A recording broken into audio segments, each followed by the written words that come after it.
Ya baik, Alhamdulillah pemirsa Gamalama TV kembali lagi di Taman Kalbu masih dengan tema peran perempuan dalam keluarga di situasi pandemi COVID-19 dan tentunya masih dengan para jamaah dari staf Bimas Islam Kanwil Kementerian Agama Provinsi Maluku Utara dan tentunya masih ditemani dengan narasumber yang sangat spesial di sore ini Ibu Hajah Sida Bahmid, Ketua BKMT Provinsi Maluku Utara ya.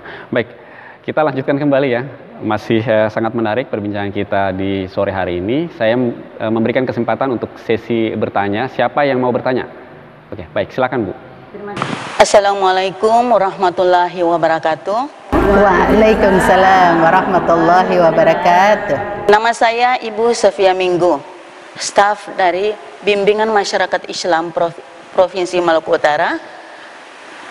Yang saya tanyakan, pertanyaan saya, apa yang harus kita jadikan pegangan yang kuat sehingga kita mampu menempatkan diri dalam situasi apapun, lebih-lebih dalam situasi COVID-19 ini. Saya mohon penjelasan dari Ibu narasumber. Terima kasih. Wassalamualaikum warahmatullahi wabarakatuh. Waalaikumsalam. Baik, ya, luar biasa pertanyaan dari Ibu Safia Ningrum, ya Bu ya. Ya. Baik, pegangan yang kuat ya dalam menghadapi situasi seperti ini. Benar sekali. Silakan Bu menjelaskan. Luar biasa, pertanyaannya bagus ya Bu Fia ya. Bagaimana kita menenangkan diri dalam situasi yang seperti ini? Ini memang benar, kembali lagi Pak Pikal, ternyata perempuan itu memang harus kita utamakan. Artinya ya ada cendaguro begini nih. Tanggal 1 sampai tanggal 10, alhamdulillah di atas meja makan masih ada ayam kecap, masih ada rendang, masih ada cakalang, bakar rica, masih kencang. Tanggal 11 sampai tanggal 20 ayam kecapnya hilang. Ya. Tinggal cakalang, masih sudah mulai nyisip ikan ngafi. Nah, tanggal 21 sampai tanggal 30, nah ini yang mulai berbahaya. Jangankan ikan kecap, piring palaka mesotara ada. Nah ini yang sangat harus kita jaga. Di mana peran kita sebagai seorang perempuan, sebagai seorang ibu.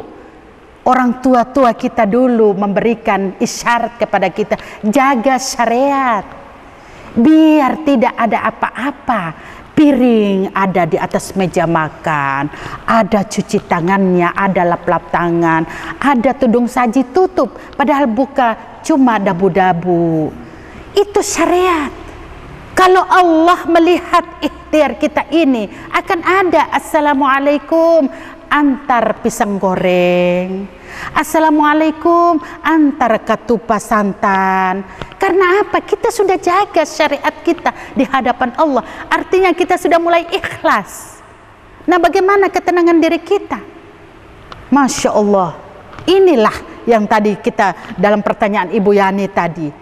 Bagaimana agar supaya kita bisa tenang? Al-Quran menjadi pengobat rasa di dalam diri kita ini. Ya ayyatuhan nafsul mutmainnah. Wahai jiwa-jiwa yang tenang. Siapa jiwa yang tenang?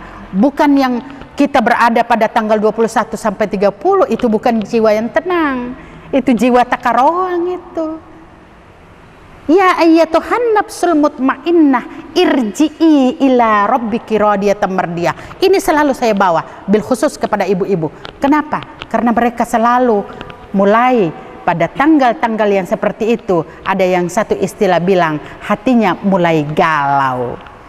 Kenapa galau? Galau karena dompet mulai menipis, galau karena tomat tinggal 1 biji, galau karena rica mulai habis.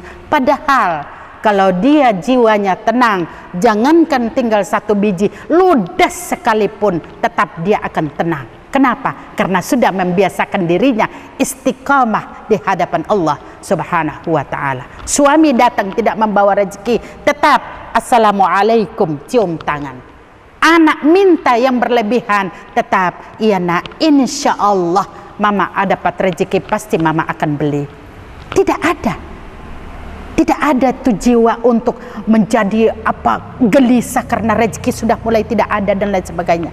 Maka ini peran kita. Ya ayyatuhan nafsul mutmainnah irji'i ila rabbiki radiyatan mardiyah fadkhuli fi ibadi wadkhuli jannati. Ujungnya kita menanti surganya Allah Subhanahu wa taala. Masya Allah. Oleh karena itu kembali kepada diri kita. Masya Allah. Saya selalu mengatakan, benar apa kata Rasul. Muhammad siapa yang melihat wajahnya? Saya tidak, Pak Pikal tidak, ibu-ibu tidak. Tetapi kita agungkan namanya Muhammad sallallahu alaihi wasallam. Apa yang beliau katakan, ibda binafsik. Masya Allah, mulai pada diri sendiri. Satu kalimat yang kita berikan nasihat kepada orang lain, kalau tidak ada gambaran dalam pribadi dan kelakuan kita, pasti orang mengatakan, woi jangan dengar, media tara begitu kong. Malu kita. Tapi kalau kita berikan gambaran etika yang sangat luar biasa, jangankan kita berbicara, kehadiran kita pun pasti sudah memberikan kesejukan kepada orang lain. Padahal dia dalam keadaan susah, dia dalam keadaan tidak tenang. Tapi kehadiran kita baru memberi salam, assalamualaikum, betapa tenangnya dia menjawab, waalaikumsalam warahmatullahi wabarakatuh. Padahal belum tentu kita memberikan bantuan. Masya Allah, mampukah diri kita membawa seperti itu di dalam keluarga kita? Pasti kita katakan, insya Allah kita akan mampu. Masya Allah. Saya ada sebuah cerita begini Pak Pikal. Ketika peperangan Badar, ibu-ibu, perang Badar itu sangat luar biasa. Semua perang Badar ini diberikan kemenangan oleh Allah kepada pihak Rasulullah Shallallahu Alaihi Wasallam dan para sahabat. Ketika semua sudah kembali, ibu-ibu, Rasul Shallallahu Alaihi Wasallam duduk menyendiri di bawah pohon yang rindang. Lalu kemudian sahabat Ali bin Abi Thalib mengatakan, ya Rasulullah, apa yang engkau sedihkan? Bukankah kemenangan ini sudah kita capai? Lalu kemudian Rasulullah belum menjawab. Datang lagi sahabat Utsman bin Affan.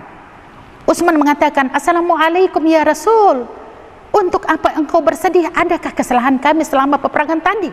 Tolong sampaikan kepada kami. Tetesan air mata Rasulullah mulai menetes.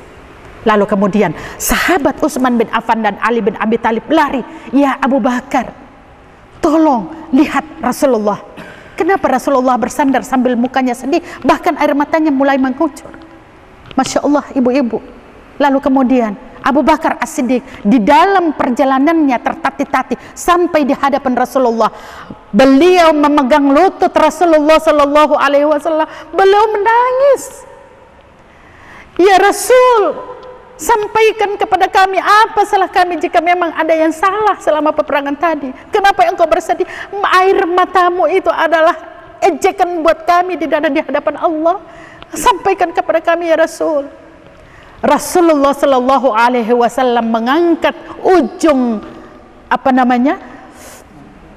igalnya, lalu kemudian meletakkan di atas kepalanya Ali bin Abi Thalib, Utsman bin Affan dan Abu Bakar As-Siddiq. Lalu beliau mengatakan, ketahuilah kita belum menang, kita masih berhadapan dengan musuh yang sangat besar lagi. Lalu kemudian Ali mengatakan, ya Rasul, bukankah tadi musuh yang sangat besar? Rasulullah katakan, la, tidak, ada musuh yang paling besar lagi yang kita hadapi. Lalu semua melongok. Lalu kemudian beliau mengatakan, Ali bin Abi Thalib mengatakan, sampaikan kepada kami, musuh apa itu ya Rasulullah sampai engkau meneteskan air mata? Lalu kemudian Rasulullah menjawab, musuh yang paling besar adalah jihadun fin nafs, jihad melawan hawa nafsu. Itulah musuh yang paling besar. Subhanallah, ternyata musuh yang ada di luar sana itu kecil di hadapan Allah. Musuh yang paling besar adalah bagaimana kita memberantas musuh hawa nafsu yang ada di dalam diri kita. Masya Allah, ini ada hikmahnya. Di situasi pandemi seperti ini, kita benahi musuh ini, kita jajah dia. Kenapa? Karena mungkin kita biasanya, yang tadi saya katakan, kita jalan di mall, kita belanja dan lain sebagainya yang berlebihan. Bahkan ada sifat dan karakter manusia, lebih baik dia buang makanan di tempat sampah daripada dia berbagi rasa dengan orang lain. Masya Allah, jangan seperti ini. Jangan seperti ini. Allah jauh dari kita kalau kita kikir. Masya Allah. Begitu Bu Fia ya, subhanallah. Terima kasih Pak Pikal. Baik, ya, luar biasa. Ibu Fia sudah mengerti ya? Baik, luar biasa. Kita masih ada satu segmen lagi ya di perbincangan kita di sore hari ini. Namun kita break dulu sebentar. Nanti saya buka lagi di sesi berikutnya. Baik, pemirsa Gamalama TV, jangan beranjak dulu dari layar kaca Anda. Taman Kalbu masih menyisakan satu segmen untuk Anda. Tetap bersama kami.